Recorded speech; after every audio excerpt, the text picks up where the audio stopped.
yourself. I hear the confidence in your voice after a win like this. You had one last year, you had one this year. You've had speed just about everywhere this year. Does it feel like you and this team are finally starting to, not just have flashes, but get to a point where you guys can be front runners every single week? I mean, I think if you're not building, you're failing. So for us, it's been a constant progression. I feel like you saw that in the playoffs with this team, and I wouldn't. There's not a single man on this team, on this 2-car, that I would change or swap out or think that somebody else could do a better job. I think the belief is there. The process is there. The mentality is similar, and we're all pushing in the right direction, in the same direction. And I feel like a race like this just continues to solidify that for us. It's what makes going to work exciting for me. It's why I show up to the shop most days. It's why I put so much into it, and I believe that's reciprocated, from everybody from the top down on this 2-car. We'll go to John, then Jordan over here, and then to Jenna, and then to Holly. John Newby, Savage Ventures. So I was talking to some Toyota guys, and they said that, the race-winning move was running 7 laps longer than them, hitting late in the third stage. They viewed that as kind of a reaction to what they did at stage 2 by short pitting. I already got Brian's input. I was curious, can I get your thoughts on how you feel about that strategy and how it ultimately played out for you guys? Yeah, I mean, I think that group did probably the most organized effort of kind of changing the way the race looked. And I feel like it took a lot of guys off guard, and it took me a minute to really analyze, where the strengths and weaknesses and that we're going to be. I feel like they probably don't have the best advantage on fuel mileage. I feel like they've picked their speed up, but I feel like they played their hand, and it's the ability to counter it, right? I mean, they use a lot of fuel to lead a lot of laps, and I think being able to counter that, and not have a caution come out in the cycle, it's critical. The cautions are the wild card for all of it. So we would have a clean cycle there and get through it. But I thought that they did a pretty standout job of being organized. Probably, like I said, probably better than we've seen at most of these races. We'll go to Jordan, and then to Jenna, then to Holly. Jordan Bianchi, The Athletic. Not just yourself, Ryan, Joey, you guys have had a lot of near misses your races. Maybe you guys should have won, but haven't. What's the mood been around? What's the mood been like at Team Penske as these races have kind of slipped away from you? I think a combination from encouragement to heads beating against the table, right? I mean, you kind of have 4 or 5 days to get over yourself. Try not to let that bleed into each week, but just being able to watch guys like Ryan and Joey. I mean, these guys are champions, and they go through adversity just like the next guy. No different than how these races play out. So to be able to, I guess misery loves company in some ways. I feel like Ryan's got his fair share of tough breaks so far this season, and I know that there's a lot of strength in our company, and a win like this only helps the whole team, be able to push forward in the same direction. No different than really the 21-car winning at Vegas this year, and now with us, I think a concentrated effort to get all our cars in the playoff is first priority, and I think this only helps concentrate that.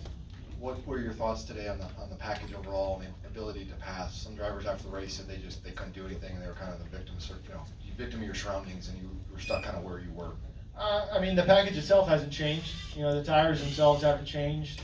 The track itself hasn't changed. It's the only thing I think in this next-gen era that hasn't changed, other than a few bits and pieces. So, from that standpoint, it is solely about the decisions of the drivers and the teams, and being able to react to that. So whether that was easy or hard, I mean, there's plenty of times today that I was trapped in lanes that I didn't want to be in. So it's about understanding that and finding a way, and if not, let others find a way and show you the way. So it's a very odd type of racing, and it's very difficult to explain, especially now with all the dynamics that we have that aren't just about the racing, about the strategy, about the packages, about strengths and weaknesses as an OEM. So there's a lot going on that's I guess hard to describe to someone who's just watching the TV screen.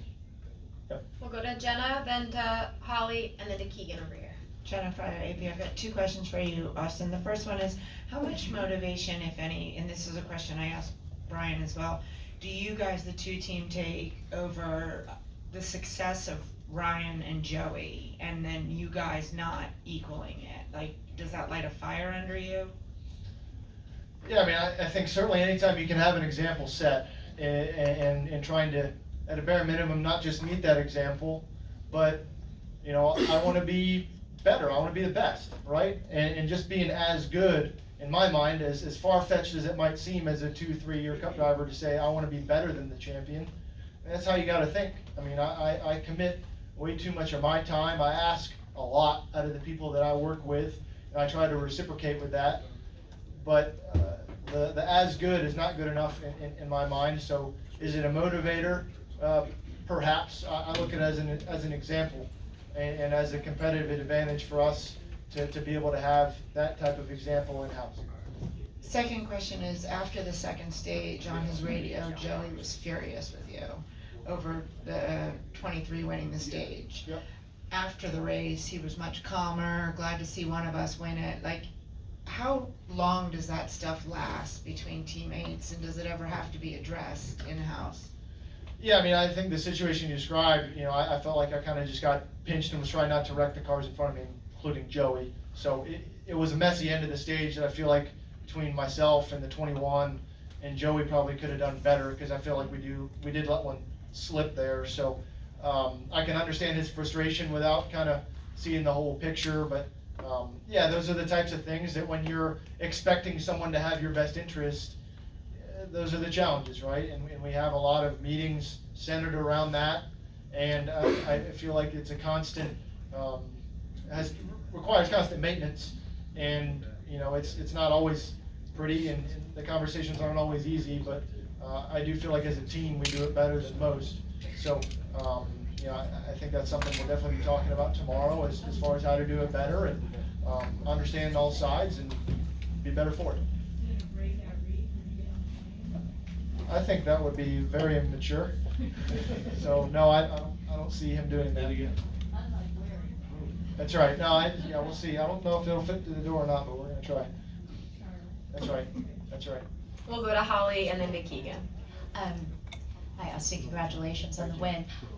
My first question to you is, how worried or concerned were you about the two Hendrick cars behind you? Did you feel like you guys were, you know, in a good place? You weren't as concerned with them? What was that like? Yeah, I felt like the key to winning that race there for me, maybe not the key, but one of the keys was the 60 car getting clear, because I was in a position to where I don't think that, you know, I would have been able to expect the Hendrick car to push me past another Hendrick car for a win. You know, I mean, shoes on the other foot. I don't see that happening, you know, for us either. So being able to, having that 60 car clear and basically just having two Hendrick pushers, and at that point those guys are just selfishly trying to, you know, get points and push the line forward to where they can get clear. So I thought that was pretty critical, because, you know, I feel like those guys, you know, always find a way to the front together, and they were definitely in a position to contribute for their own company.